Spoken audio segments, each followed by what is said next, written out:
Hey, good day to you. This is Todd. I am a regular dude walking in the Word. Hey, as we're going through Leviticus now, we're kind of turning the page naturally, but this is episode 17, and we're looking at Leviticus chapter 11 today. We've been talking about, the priests and consecrating them and so forth. We've kind of turned the corner here. Today we're talking about what food to eat, okay? And this applied to all the Jewish people of that time. So the bottom line, I'm going to give you a whole list of foods here that were unclean for them. Also, it says detestable. That is the whole point of the lesson here today is these foods and were unclean, and God also calls them detestable.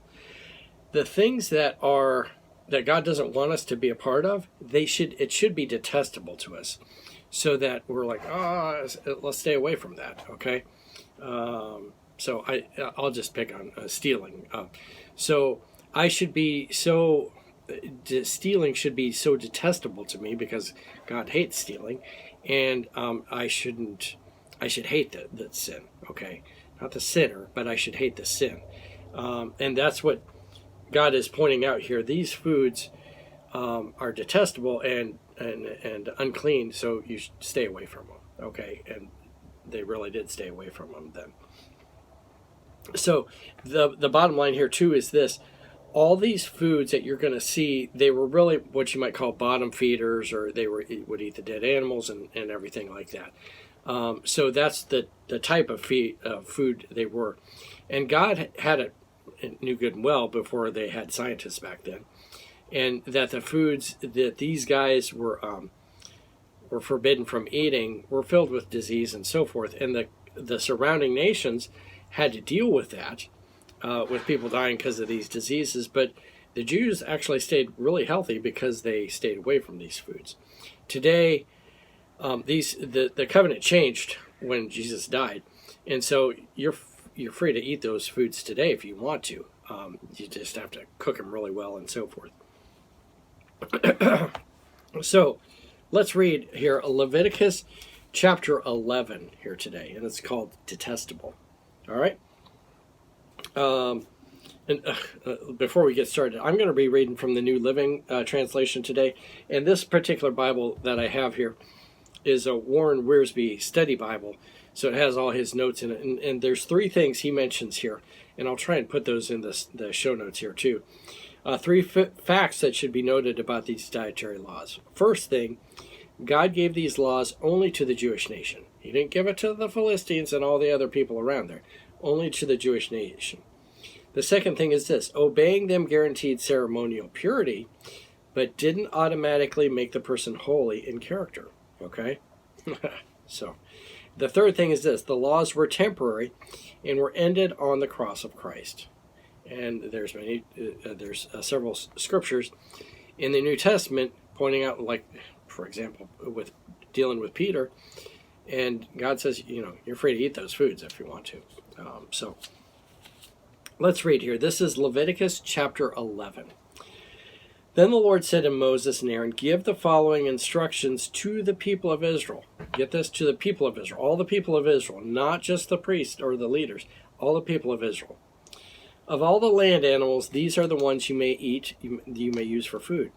You may eat any animal that has completely split hooves and chews the cud. You may not, however, eat the following animals that have split hooves or that chew the cud, but not both. The camel chews the cud but does not have a split hoof, so it's ceremonially unclean for you. The hyrax chews the cud but does not have split hooves, so it is unclean. The hare chews the cud but does not have split hooves, so it is unclean. The pig has evenly split hooves, but it does not chew the cud, so it is unclean. You may not eat the meat of these animals, or even touch the carcasses. They are ceremonially unclean for you. Okay? I'll just stop there with a pig. If you catch a wild pig nowadays, you really have to make sure the thing is cooked thoroughly. Otherwise, you're going to be getting sick. And God had that.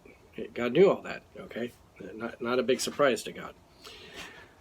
All right, verse 9. Of all the marine animals, these are the ones you may use for food. You may eat anything from the water if it has both fins and scales, whether taken from the salt water or from the streams. But you may never eat animals from the sea or from the rivers that do not have both fins and scales. They are detestable for you. This applies to the little little creatures that live in the shallow water and all the creatures that live in the deep water. They will always be detestable to you. You must never eat the meat or even touch their dead bodies. Any marine animal that does not have both fins and scales is detestable to you. Here we're getting into the word detestable. That means like, ooh, yuck. You're thinking to yourself, stay far away from it. The word detestable has more meaning to it than just unclean.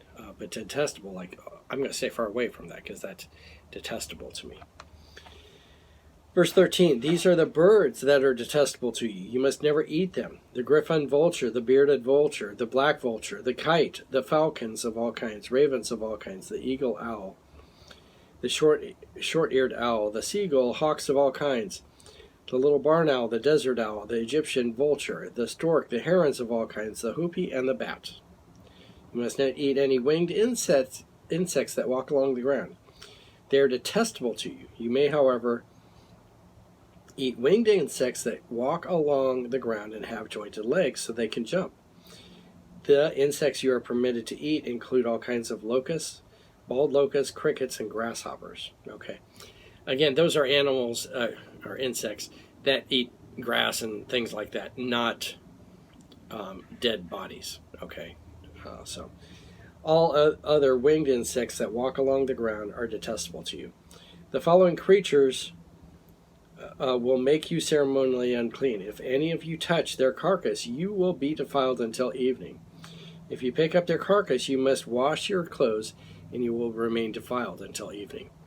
Any animal that has split hooves that are not evenly divided, or that does not chew the cud, is unclean for you. If you touch the carcass of such an animal, you will be defiled. Of the animals that walk on all fours, those that have paws are unclean. If you touch the carcass of such an animal, you will be defiled until evening. If you pick up the carcass, you must wash your clothes, and you will remain defiled until evening. These animals are unclean for you. Of the small creatures that scurry along the ground, these are unclean. The mole rat, the rat, large lizards of all kinds, the gecko, the monitor, the lizard, and the common lizard, and the sand lizard, and the chameleon. All these small animals are unclean for you. If any of you touch the dead body of such an animal, you will be defiled until evening. If such an animal dies and falls out on something, that object will be unclean. This is true whether the object is made of wood, cloth, leather, or burlap. Whatever its use, you must dip it in the water, and it will remain defiled until evening. After that, it will be ceremonially unclean and may be used again. The other day, here on the property, there was moved something in the shed. There was a dead rat there that was underneath a piece of machinery. Well, that machinery would be unclean because their dead rat was underneath there. Okay, and the rat is unclean, and it's dead. So, and if you touch that accidentally, you're unclean too until evening. Okay. Verse 33. If such an animal falls into a clay pot, everything in the pot will be defiled, and the pot must be smashed. If the water from such a container spills on any food, the food will be defiled, and any beverage in such a container will be defiled. Any object on which the carcass of such an animal falls must be destroyed, for it is defiled, and you must treat it accordingly. However, if the carcass of such an animal falls into a spring or cistern, the water will still be clean, but anyone who touches the carcass will be defiled. If the carcass falls on seed grain to be planted in the field, the seed will still be considered clean. But if the seed is wet when the carcass falls on it, the seed will be defiled. If an animal you are permitted to eat dies and you touch its carcass, you will be defiled until evening. If any of you eat of its meat or carry it away in its carcass, you must wash your clothes, and you will remain defiled until evening. This played out in the story of Samson. Samson was walking along. He had killed a lion earlier, and then there was the honey. If you remember that story, that was in the lion. What did he do as he was walking along with his parents? He took that honey out of the lion and gave it to his parents. His parents didn't know where that honey came from. And so that animal is defiled, and him touching it, and then the honey that was out of that lion defiled his parents too. So all three of them were defiled. The parents unknowingly were defiled. But that's all part of that. Even though that animal is clean, if it's dead, it's defiled. Okay? Unclean. All such small animals that scurry along the ground are detestable, and you must never eat them. This includes all animals that slither along on their bellies, as well as those 4 legs, and those with many feet. And such animals that scurry along the ground are detestable, and you must never eat them. Do not defile yourself by touching them. You must not make yourself ceremonially unclean because of them. For I am the Lord your God. You must consecrate yourself and be holy, because I am holy. So do not defile yourselves with such small animals that scurry along the ground. For I, the Lord, am the one who brought you up out of the land of Egypt, and that I might be your God. Therefore you must be holy, because I am holy. These are the instructions regarding the land animals, birds, marine creatures, and animals that scurry along the ground. By these instructions you will know that it is unclean and clean, which animals may be eaten and which may not be eaten. Okay? So this is longer today because I'm reading the whole chapter because it's hard to break this up. If you want to eat these animals or not eat them, we're living after Christ died on the cross. So this doesn't apply to us, but it's perfectly fine if you choose not to eat these animals, okay? And we need to respect each other in this way too. If you choose to not eat these animals, I need to respect you and not serve that stuff to you, okay? Invite you over for, hey, we're going to have a shrimp dinner tonight, and knowing good and well that you don't eat that, okay?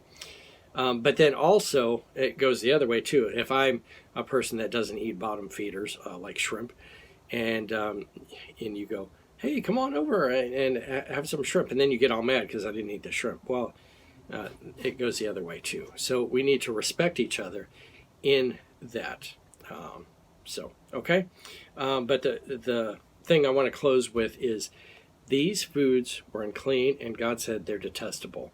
And so the people were to stay far away from them, and because they were detestable. And if you have sin that you're dealing with, you need to stay far away from it. It's detestable. Okay? Hey, thanks for watching. I'm just a regular dude walking in the Word, and I look forward to seeing you tomorrow as we jump into Leviticus chapter 12. Lord's blessing. I'll see you then.